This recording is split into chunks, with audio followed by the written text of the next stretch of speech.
everyone's having a great time tonight. Hope the meal was good. Hope the conversation has been lively. And we're going to proceed on to our guest speaker tonight. We're very proud to have a member of the Rosie the Riveters Club of Laurel, Maryland chapter, I believe, here and to discuss her time building aircraft in the World War II vintage. And as home builders, we're obviously very interested in anything that has to do with aircraft construction. And I encourage people to ask her about her experiences too. And because we don't have microphones, try to keep the tinkling to a minimum. We're going to record this in case we ever put this online. I still owe last year's presentation online, but as long as we can pick it up on the mic, it should be a good presentation. And so, on to our guest.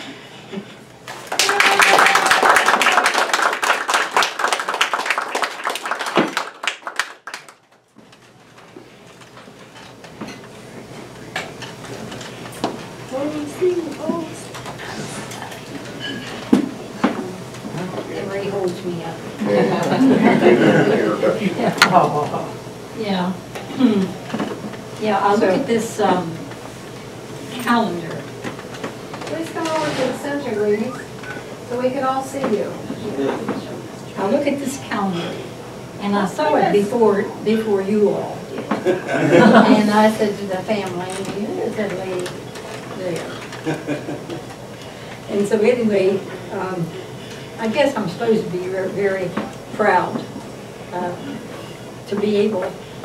How old am I? Mom will be 92 on the 23rd of this month. I never tell them. I always ask them because I have 4 great-grandgirls that can run your life.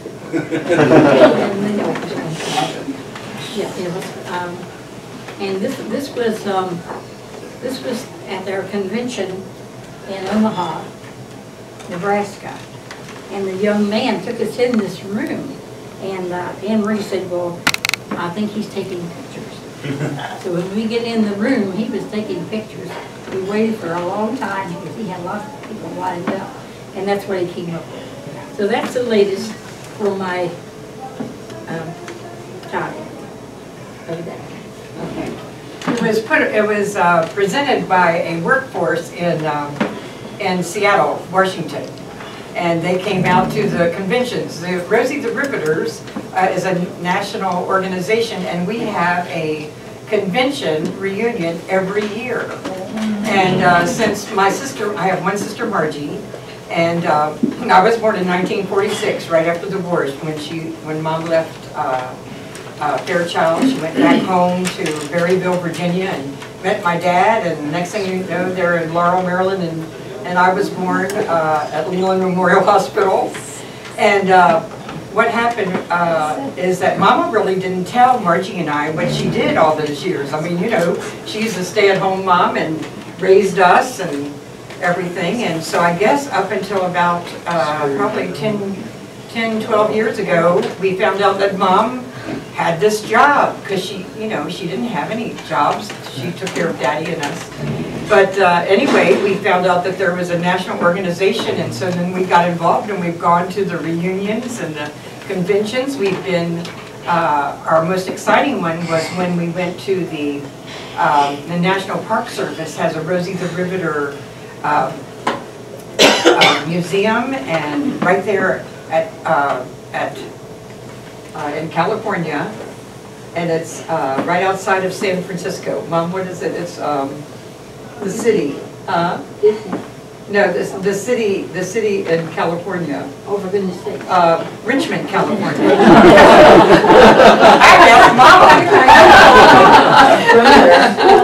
So anyway, yeah. So anyway, but at one of the conventions, they took a picture. These are the ladies that were at the convention, and said that she would be featured in February. So we have them. I had bought several for Christmas presents, and I have some to offer tonight. So, Mom, where do you want to start? Well, I'll start right here. Okay, turn around so your voice will, what do you want me to hold? Okay, here's Mama, That's the beginning. age 18. Age 17. You had to be a fair child. You were making a PT-19 plane, and you had to be 18 years of age. And I was 17. So my brother, he said, well, what am I going to do with you for a year? For a month, or a time, or whatever he said. And I said, you mean I won't get to go make the airplanes? What I did. And we made PT-19. And I got to go to the hangar not too long ago. And they have another one in there that has 2 seats. Ours was only a one-seater. And but it's a beautiful little plane. They wanted me to buy one. I forget how many $1,000 I would have had to have, but then I would have to put my family in someplace to take care of me because I spend all my money on airplanes. Worthwhile. So. That's number 60, which doesn't mean things to me. But I have to tell a story about our president, Roosevelt. He wanted to take a ride in this plane, not the one with 1 seat. So I happened to be at the plant that morning when they were getting he wanted the one where this had 2. So they had to go out to plant 2, which is at the airport, to bring that plane back and put him in one with a 1 seat. And you know, he was a very frail person. If you ever thought about seeing the president Roosevelt. And but they did. They took him a ride, and I think he wanted to go into Canada. And that went through all of us. And we thought, well, maybe they'll take him away, and we won't have any fire there anymore. But this is a legal thing. One of the men that comes to our meetings, Bruce Horner, he has a lot of airplane that he comes. He's the most fascinating man. If you ever get a hold of him, I think my sister Margie has his email. But anyway, Bruce Horner came to our meeting. He saw that Mom, he had the PT-19, and next thing I know, he has this wonderful box, and he gave Mom this plane, which is a special place at Mom's house. Which part did Mom make? What part did you work on? I worked on the wing, this here, the trailing edge of the wing. What did you do?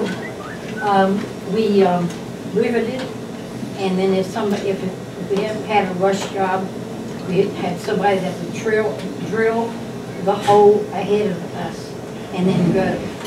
Because at that time, we really needed the planes. And so I seemed to be the only one with a shaky hand that didn't tear the metal by drilling a hole. And so that was my job. I remember that to this day. Was the wing on the plane already? Oh, no. Everything was made, well, what we made were the wings and a tail. Okay. At plant 8. And then at the airport, was plant 1. That's where everything was assembled. All those little planes. My family lived in Berryville, Virginia, and the planes had, when they went out to test, my brother would always tell me that they didn't crash. All over. But it was I look back on it now, of course then, everything was rationed and I didn't get to go home but 2 times a month. And lots of things were held down to pay. It's not so bad after all. So you drilled holes to make the edge of the wing. Rivet. Well, she did the rivet. Right. Did you do both? Okay. What do you want to show? Okay, show them.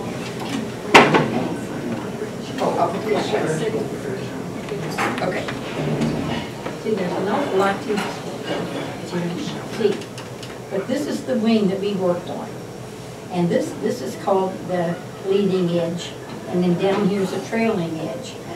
that had to be put on at the airport. So we had to be very careful with this when we painted and put it back to the wing.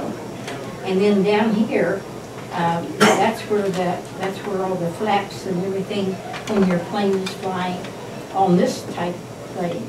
And we had to put little tiny rivets all there and then bonded underneath here. And then when it went on the big plane, you couldn't see it looked like just a flap like that. What was interesting is that this was a wood frame, and then the construction material was foamed over this. My sister Margie met a person that produced this book, World War II, Hagerstown in World War II.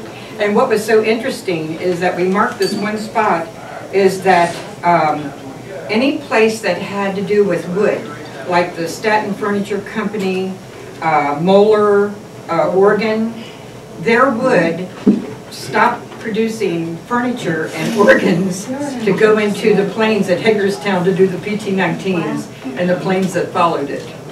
It's really interesting. All of Hagerstown during World War II, Mama was there 4 years with Uncle Elwood, and this book tells you every organization and company and everything went in to get the war won. Because Hagerstown was just a little one-horse town, but after World War II, it grew. People came in.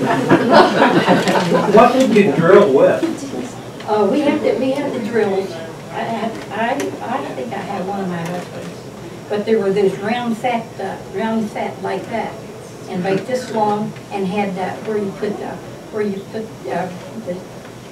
drill bit through there, and then that real tight. There wasn't anything really to it. No, but I mean, was it electric or a manual? Oh, it was electric. Yeah, some kind of electric. Yeah. You know, in those times it was strange, but you got used to seeing this thing like this, and then somebody just like this, you ask me, and honestly, everything was wonderful because of the US of A, and we were okay. That's what I was on to. Yeah, so it's like that. Another question? How much money did you make? 93 cents an hour. That's pretty good. That was good. That was good. Was that a living wage? Was it a living wage? Yes. Did you pay your rent and your food and everything? Everything. Wow. Wow. Send money home, And I sent send money money home. Mom, how much did you send home? $10. Because she had to take care of a horse. $10 about that. Yeah, Well, her I horse. took care. I had a Western pony, and I said, well, you have to send money home for him, or we're going to take him to the sale. Oh, you don't take a pony to the sale.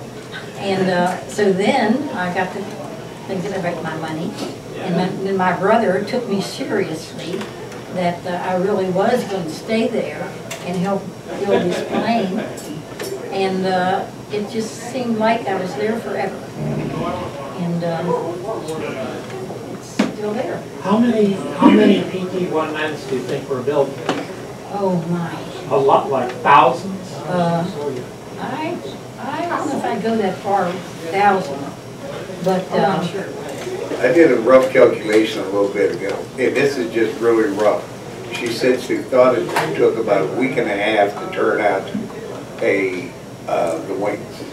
And if at that rate, 4 years, they get 138 wings. I mean, I'm not sure if that's accurate. Yeah, but, and also there could have been another place, plant. another part doing it, but And she said it took them when they started, it took a week and a was half. it used everywhere, or just here in the United States, or? Mainly the US. There was a rumor went around that somebody came in and took 2 of them to Canada. And that went through the whole area for us to think about. But I guess to this day, it must have been okay because nobody blew us up or anything like that. But there were lots of times when we had to have blackouts. The blackouts, And our plant was pretty good about letting us know when there's going to be a change. And the worst was nighttime because we were around the, around. And so anyway, my brother lived near me and I could see his house. But still I felt very, well, there's a, which,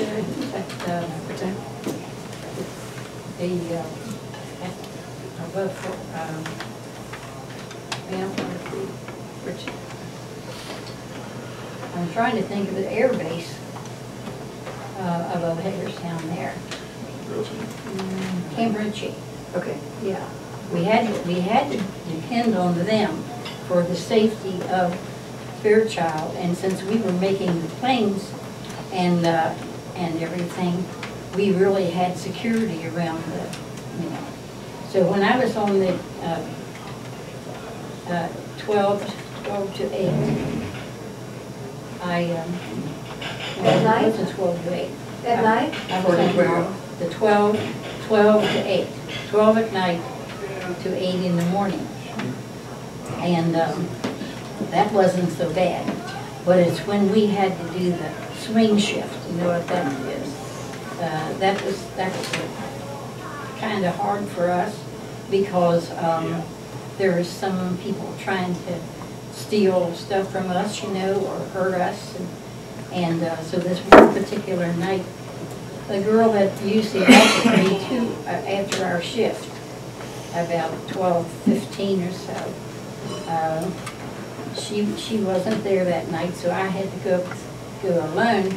And I heard this noise, and when I did, I thought, oh no, somebody's out to get me, because everything was crazy then. And so then the next thing I know, who steps out from behind the fence where the plant was, but this soldier from Camp Ritchie. And I got to talk with him when he walked me home. And that Camp Ritchie was so wonderful with us to save us and be okay that they did that. That on that shift they sent one or two of them. I guess it was Army. I don't know if it was Army or not. But it was fun. It was okay. But then it was kind of bad at nighttime, and here you are, a girl, 18, 19 years old, and never been off the farm, which I hadn't yet. And it was good to go back to the farm and see what else had happened. I got to go home 2 times a month. And that was so good. I grew up a little. Mom had a month's training. She went she didn't get her birthday till February, but Uncle Elwood said, I got a job for you, because otherwise Mom had finished, she didn't get to finish high school, so she left and with the war raging, and so anyway, she said she had a month's training to get ready for this job. Before she turned 18, she couldn't start. So anyway, and on the train, a lot of the ladies that Mom worked with lived down the valley, like now would be 81, on the train. And I don't know, lasting friendships, Mom? Not very many. Not very many. Most of the girls that were engaged, of course, since the war was sliding down, they got married. And then I went back to the farm and met this tall Virginia guy, and I did the same as they did. That's what the lady who formed the national organization is Fran Carter. And I think she's getting ready to have her 93rd birthday. She lives in Birmingham, Alabama. And she tells the story, she says, they just wanted to get that war over so they can go home, get married, and have babies. That's exactly what she did. She's a marvelous lady, and we always get to see her at the convention. And but our organization is formed so that the Rosies tell their story, and then when the Rosies no longer can tell their story, then I'm a descendant of a Rosie, and I'm known as a Rosebud. So the Rosebuds, I'm a Rosebud 1. my granddaughters, mom's greats, are rosebud twos, and so it just goes on down the line. It's really cool. Now I didn't have baby girls. I have sons, and they're known as ribbons. And so it just goes on and on and on. You had a question. Do you remember where you were and under what circumstances you heard about VE Day and VJ Day? Yeah.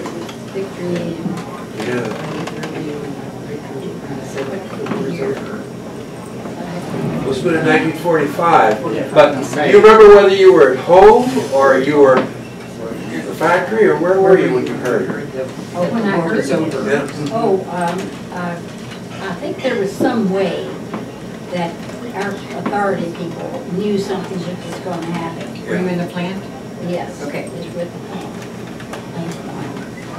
And, but they kind of started treating us really, really nice. Giving us little sandwiches and things, and we didn't have to take our lunch and everything, and not a word. I mean, nothing was said in a place like that. All we did was make that little thing. But when was it announced? oh my, when it was announced, the boys in the paint shop have been wanting painting our shoes every color other than the rainbow, and we had to run and hide in the closet to keep them from getting our shoes. Why your shoes? I don't know. They normally painted them blue and yellow. Yeah, they did. They did. I remember the other night when I knew I had to say something, how old am I? They're going to be married too. I fell. And well, I just had surgery. Mama, on the 4th of December, Mom and I were coming in from church just now. And I said, okay, I live right next door, and I said, okay, Mama. She says, Emery, go on home, because I would have walked around the house. She went in the front door. And I said, okay, Mom, it looks like you're in. Well, Mom fell backwards. Her pulse was 38. And so we went to Howard County Hospital, and on the 5th of December, Mom had a pacemaker put in her heart. So the top part of her heart's talking to the bottom part of her heart. I'm a nurse, so I mean, you know, but I'm not used to taking my mother's pulse and blood pressure. So anyway, I mean, Mama is a perfect example of the resiliency and the stamina of the women of World War II, I have to tell you. I always share a picture of these little ladies. These are all Rosies that we have convention with. And the Rosies are just all little people, just like Mama. You know, they just come from all walks of life. You're right there. Yeah, there you are. But I mean, you know, if you look at these ladies' faces now, getting into what a Rosie is, our president just wrote this book. It's a hardback book that we are putting in the. My niece Kathy is a school teacher, and we made a plate to go in because we've just had okay to have this in the middle and high schools of Howard County. But it has to go through certain channels, otherwise it'll be on a book club for 50 cents, you know. So anyway, we just, our president and her daughter just finished this hardback book. And so we're getting it into the school system. R is for Rosie. It tells you that Rosies were truck drivers. Rosies did victory gardens. Rosies worked at the USO. Rosies served sandwiches when they came through on the trains. You know, Rosies was any woman. That's why we just found you, because your mother worked with the radios. Right here, right here, right here. Yeah, she's a rosebud. She didn't know she was a rosebud till the night.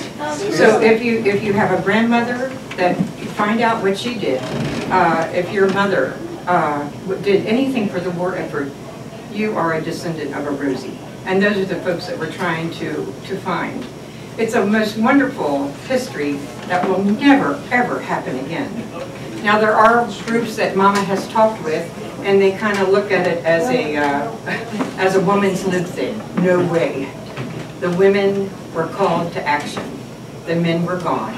Who was going to be the milk truck driver? Who was going to be anything and everything? That we can do it. It's not anything that's owned by the Rosies. You can get lawn care service and they'll put "we can do it" and a Rosie on it. I happened to get a postcard like that the other day. So I mean, we don't own this, but the Rosies and the polka dots kind of all to go together that people know about this.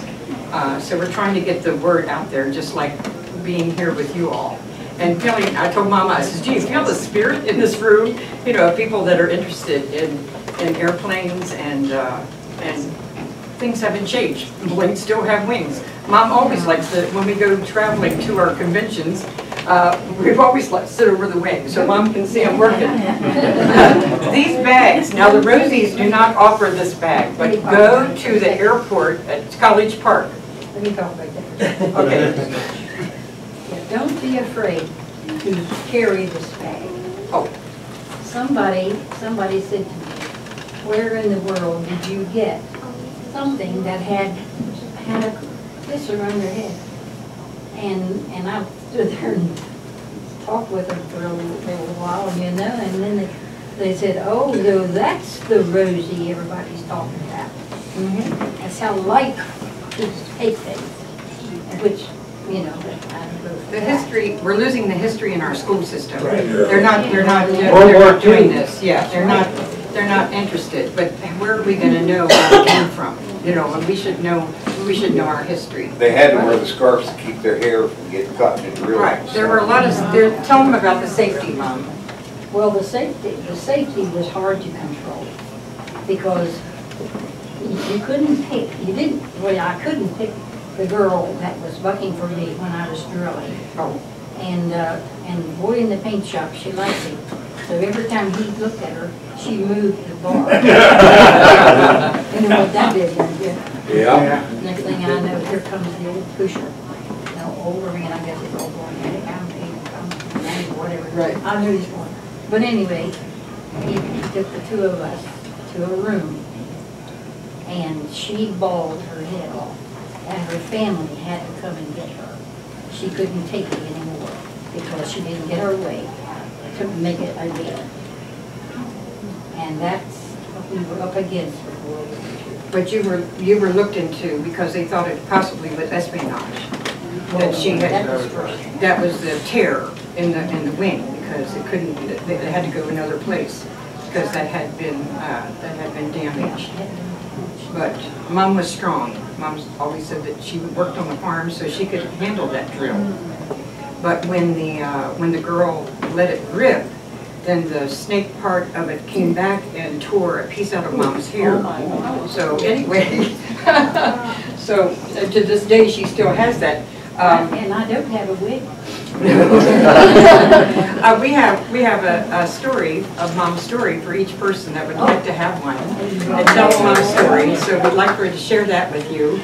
This is actually published in one of our Rosie books. We have Rosie stories. We have 5 books now that you can get online. Yeah, and just look through it. And if any part you think, Oh, maybe not have happened, you can pull it out. But it's Nobody else has a story. no, but I mean, you know, excuse me. But the story is there, and if any of the any of the young people or your grandchildren, or if they want to interview Mom, you can call her on the telephone and interview her, and it's happening. Mom has gone to we're going to go to Odenton Library, and then we always have a good gathering there. They promoted, and that'll be April 22nd, I believe. There's other Rosies too. We have some other Rosies that, when they're well, they can make presentations and so forth. This was interesting. The young man that lives across the street from us deals in eBays and all this, and he goes to all kinds of antique places. But he brought this to Mom and framed it. U.S. Government Printing Office, 1944, and it was for the women's workforce. So he printed it. He got this for Mom, and it's actually in one of the history books that Mom found.